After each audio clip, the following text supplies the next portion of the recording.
बेटा मई जून 2024 के पेपर पे हैं हम, ठीक है। मई जून 2024 पेपर 2 वेरिएंट 2, इसका क्वेश्चन नंबर 4 है, ठीक है। इसको आज हम देखने जा रहे हैं। Procedural programming, modular programming, structured programming, ये जो हमारे पास जिसमें फंक्शंस प्रोसीजर्स का इस्तेमाल होता है, ये वो वाले उससे रिलेटेड क्वेश्चन है, जहाँ पे भी फंक्शन या प्रोसीजर आपको बनाना होगा। जिसके हवाले से ना एक आपको एक ट्राइंगल दे रहा है विच है side A B and C. Length उसकी जो है वो ए बी सी से वो डिनोट कर रहा है। This example A is the length of longest side. A जो है वो लॉन्गेस्ट साइड है। चलो भाई ठीक है। In this example the triangle is said to be right angled. Right angle कब होगा भाई? जब ये कंडीशन या इक्वेशन ट्रू होगी। वो इक्वेशन क्या है भाई? A into A equals to B into B plus C into C. अब ये कौन सा लॉ है, कौन सी क्या चीज है? I don't know about like much of mathematics, but मुझे अपने लाइक इतनी मैथ का इस्तेमाल करना है जितना उसने मुझे दिया हुआ है, ठीक है। वो बोलता है ए इंटू ए की लेंथ होगी, बी की लेंथ होगी और सी की लेंथ होगी। सबको इस तरह से अगर ये इन दोनों को प्लस करने के बराबर आ रहा है तो इसका मतलब वो क्या कहलाएगा? कौन सा एंगल कहलाएगा? राइट एंगल ट्राइंगल कहलाएगा। The procedure will be written to check whether three lengths represent a right angle triangle. The length will be input in any sequence. किसी भी सीक्वेंस में इनपुट हो सकती है। अच्छा, this is going to be the very crucial thing. किसी भी sequence में इनपुट हो सकती है, मतलब ए भी पहले इनपुट हो सकता है, फिर बी भी हो सकता है, फिर सी इनपुट हो सकता है। अच्छा, and we are specifically using the term here input, ठीक है। तो इन दोनों चीजों पे फोकस करना। अच्छा भाई, अब बोलता है प्रोसीजर है किस नाम से? इज आर ए, ठीक है। ISRA। ये पॉसिबली हो सकता है इज राइट एंगल ट्राइंगल शायद, ठीक है। और ब्रैकेट इस्तेमाल हो रहे हैं जो कि रिप्रेजेंट करते हैं किसी भी फंक्शन या प्रोसीजर को। This will prompt and input three integer values representing the length of the three lengths। बोलेगा test whether the three lengths corresponding to the sides of right angle triangle। जो three lengths आ रही है वो right angle triangle को represent कर रही है नहीं। output a suitable message। the length of the longest side may not be the first value input। जो सबसे पहले वैल्यू इनपुट हो रही है वो लॉन्गेस्ट साइड नहीं भी हो सकती, हो भी सकती है। इसका मतलब यही हुआ।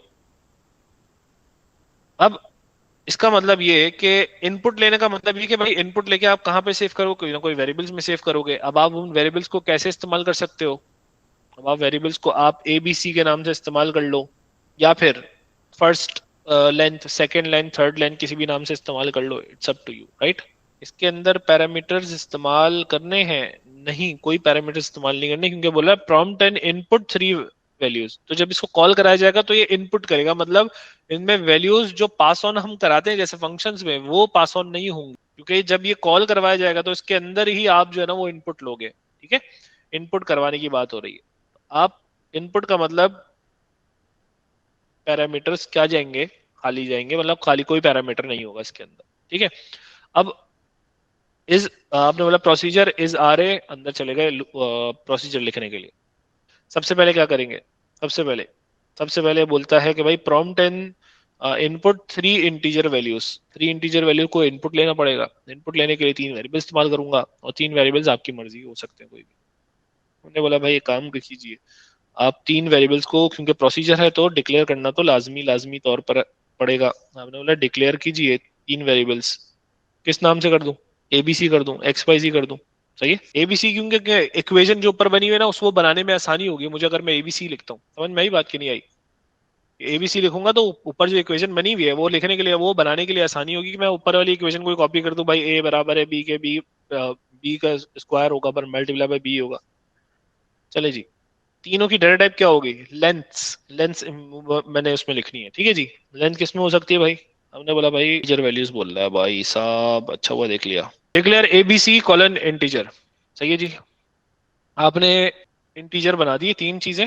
अब आपने डिक्लेरेशन की जरूरत है, डिक्लेरेशन कर दिया। क्या इनिशियलाइज करोगे? इसको इनिशियलाइज करने की जरूरत ही नहीं है। क्यों नहीं है? क्योंकि आपने बोला कि भाई मैंने इनपुट लेना है, ठीक है।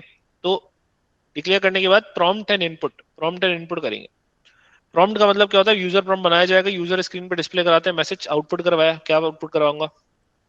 अच्छा जी। अब तीन लेंस मैंने इनपुट करनी है। तीन लेंस के लिए मैंने तीन वेरिएबल्स में इनपुट लेना पड़ेगा ऑब्वियसली। तीन प्रॉम्प्ट बनाऊं, एक प्रॉम्प्ट बनाऊं, दो बनाऊं, इट्स अप टू यू। सही है।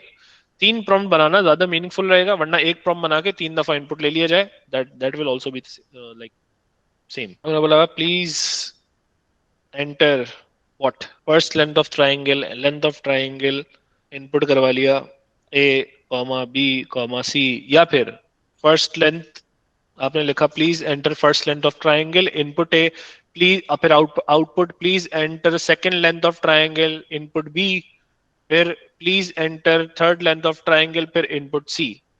यार की मर्जी आप किस तरह से इसको करना चाह रहे हो। इधर आ जाते हैं, test whether the 3 length corresponding the sides of right angle triangle, check करना है कि वो राइट एंगल ट्राइंगल बनाएंगे कि नहीं बनाएंगे। क्या रिक्वायरमेंट है, हमने बोला भाई a into A equals to B into B equals sorry plus C into C, ये होना चाहिए तो राइट एंगल ट्राइंगल। लेकिन ये जो है ना वो लॉन्गेस्ट साइड उस एग्जाम्पल में उसने बताई थी, क्या लॉन्गेस्ट साइड ये हर दफा होगी? नहीं भाई, हो सकता है ये वाली लॉन्गेस्ट साइड हो। अगर ये वाली लॉन्गेस्ट साइड है, अगर बी लॉन्गेस्ट साइड है, तो वो कैसे बनेगा? मैंने बोला बी इंटू बी बराबर होगा ए इंटू ए प्लस सी इंटू सी। ये लिखने के बाद मैं लगाऊंगा देन, अगर ये तीनों में से कोई भी कंडीशन ट्रू होती है देन क्या कर दोगे भाई? वो ये बोलता है कि आउटपुट है सूटेबल मैसेज। सूटेबल मैसेज क्या होगा? मैंने कहा भाई सूटेबल मैसेज होगा आउटपुट, देन आउटपुट ट्रायंगल, और मैंने इनको कोड्स को बंद कर दूंगा। ठीक है जी। इसके बाद अगर कोई ये कंडीशन ट्रू नहीं होती फिर क्या करेंगे बाजी, बताइए जल्दी से। इफ ये कंडीशन इन तीनों में से, हमने और क्यों लगाया? और का मतलब तीनों में से कोई भी कंडीशन ट्रू हो तो ये बोले राइट एंगल ट्रायंगल है। ठीक है जी। अगर इन तीनों में से कोई भी कंडीशन ट्रू नहीं होती तो वो कहाँ जाएगा? मैं एल्स लगाया कि नहीं लगाया? नहीं लगाया, लगा दो एल्स। क्या लिखा? आउटपुट, और इसके बाद मैंने कर दिया क्या? मैंने कर दिया एंड इफ। एंड इफ होने के बाद और कुछ करना है इसमें? ठीक है, इसमें कोई सवाल?